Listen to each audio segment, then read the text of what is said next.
जिसे तंग हाली का सामना हो और वो अल्लाह तबारक व ताला के मुतालिक अच्छा गुमान रखे तो अल्लाह ताला उसे जल्द कुशादगी नसीब फरमा देता है। नबी करीम सल्लल्लाहु अलैहि वसल्लम का फरमान है, जिसे कभी फाका हो जाए और वो इसकी शिकायत लोगों से करने लगे तो उसका फाका कभी खत्म नहीं होता, और जिसे कभी फाका हो और वो उसकी शिकायत अल्लाह ताला से करे तो अल्लाह ताला जल्द या बदेर उसे अच्छा रिस्क अता फरमाएगा। इसे इमाम तिरमिज़ी ने रिवायत किया है। जुबैर बिन अव्वाम रजी अल्लाह अन्हु ने अपने बेटे से कहा, ऐ मेरे बेटे, अगर मेरा कर्ज अदा करने में दिक्कत पेश आई तो मेरे आका से मदद ले लेना। अब्दुल्लाह बिन जुबैर रजी अल्लाह अन्हु बताते हैं कि बखुदा मुझे समझ नहीं आई थी कि उन्होंने किसकी तरफ इशारा किया है।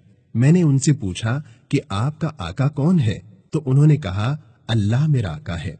फरमाते हैं, उसके बाद जब भी उनका कोई कर्ज चुकाने में दिक्कत पेश आती तो मैं ये कहता कि ए जुबैर के आका, इसका कर्ज अदा कर दीजिए। यूं उनका कर्ज अदा करना आसान हो जाता।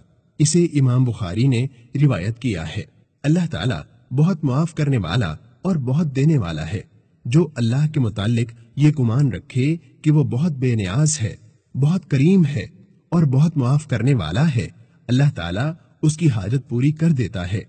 अल्लाह ताला हर रात आखिरी पहर दुनिया से करीबी आसमान पर आकर कहता है, मुझे कौन पुकारता है, मैं उसकी पुकार सुनता हूँ। मुझसे कौन मांगता है, मैं उसे देता हूँ। मुझसे कौन माफी मांगता है, मैं उसे माफ करता हूँ। अल्लाह ताला के हाथ भरे हुए हैं, वो हर वक्त अता करता रहता है, मगर फिर भी उसके हाथ में कोई कमी नहीं आती।